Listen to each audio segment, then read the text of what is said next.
ازيكم؟ كل سنة وانتم طيبين وعيد سعيد عليكم كلكم. ده فيديو سريع هتكلم فيه في 5 دقايق على جملة سمعتها كتير منتشرة. هل كل دكاترة الروماتويد بيكتبوا نفس الأدوية بالظبط؟ الكلام ده مظبوط.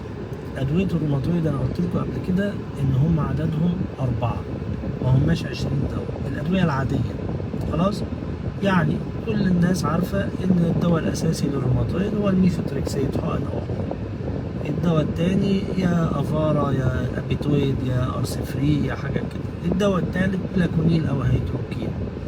الدواء الرابع بيكون كورتيزون. وفي بعض الادوية اللي زي الاميوران والازاسيوبرين والسلازوبايرين دي ادوية فرعية، لكن في الاخر هما 4 ادوية مش كتير. خلاص؟ طب ايه الفرق بين دكتور ودكتور؟ يعني ليه اروح لدكتور معين وما اروحش للدكتور التاني رغم ان هما نفس الادوية؟ خلاص؟ هتلاقي تلف فعلا.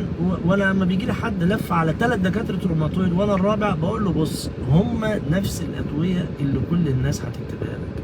لو رحت ل10 مش هيدوا لك 10 ادويه مختلفين. الفرق في ايه؟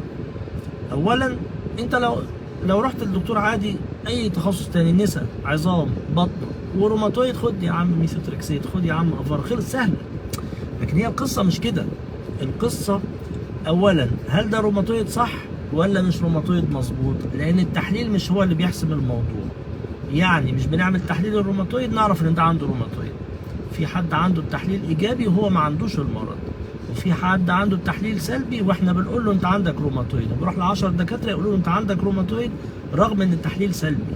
فبالتالي التحليل مش هو اللي بيحسب، فده بيعتمد على خبره الدكتور اللي يقول فيه روماتويد او ما فيش روماتويد. لازم يكون دكتور متخصص وعنده خبره، واحيانا بيكون متخصص وعنده خبره و2 دكاتره يختلفوا، واحد يقول روماتويد وواحد يقول لا. خلاص؟ فدي التكه الاولى، هل هو روماتويد فعلا ولا لا؟ التكه الثانيه، ايه الدواء المناسب لكل حاله؟ يعني مين ياخد بلاكونيل بس؟ مين ياخد ميثوتريكسيت بس؟ مين ياخد ميثوتريكسيت وبلاكونيل؟ مين ياخد ميثوتريكسيت وافارا؟ مين ياخد افارا وبلاكونيل؟ مين ياخد كورتيزون ومين ما ياخدش كورتيزون؟ مين لما يقول لي ما اخدش كورتيزون اقول له مش مشكله يا سيدي ما تاخدش كورتيزون، ومين تاني لما يقول لي ما اخدش كورتيزون اقول له لا لازم، مش هتقدر تمشي من غير كورتيزون. فدي الفروقات اللي بتفرق بين دكتور وبين التاني حسب خبرته. دي عامله زي اللي بيعزف الربابه. اللي بيعزف الربابه ده بيبقى عنده وتر واحد ماشي يعمل بيه موسيقى، وتستغرب جدا ازاي بوتر واحد بيقدر يعمل موسيقى. بينما لو بيانو ولا جيتار ولا حاجه في كذا وتر بيعملوا الموسيقى، انما ده بيبقى وتر واحد يمسكه يقعد يعمل بيه كده، يقوم عامل بيه الموسيقى، ما تعرفش بيعمله ازاي. فاختيار الدواء المناسب مش سهل. الحاجه الثانيه متابعه الدواء ازاي. يعني المساله مش مجرد خد ميثوتريكسيت ومع السلامه وانت اتصرف مع نفسك، او خد افارا ومع السلامه وانت اتصرف مع نفسك. كل دواء ليه نظام متابعه معين، ونزود ازاي ونقلل ازاي بحيث ان احنا نحافظ على ان الروماتويد يبقى مستقر والمريض يبقى كويس، وفي نفس الوقت ما يحصلوش مضاعفات من الادويه.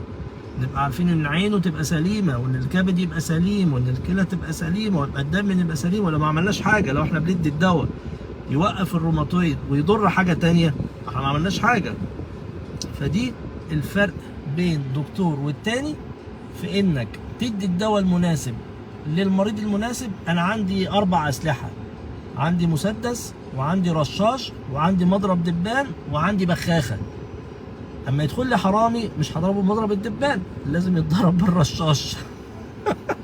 اما تدخل لي دبانه ما اضربهاش بالرشاش، اضربها بمضرب الدبان، وهكذا. ده مجرد مثال يعني عشان نعرف ايه الفرق. الادويه ازاي نختار، ومين محتاج بيولوجي ومين مش محتاج بيولوجي. يعني ساعات يجي لي حد الاقي ايه الحاله مش مستاهله، بس الدكتور عاطيله بيولوجي عشان يريح دماغه والعيان يتحسن ويبقى كويس. وفي حاله تانيه لازم تاخد بيولوجي، بقول لها انت هتحتاجي بيولوجي طول العمر، وكل ما هنوقف شويه هتتعبي تاني. فاختيار الدواء نفسه هو اللي بيفرق.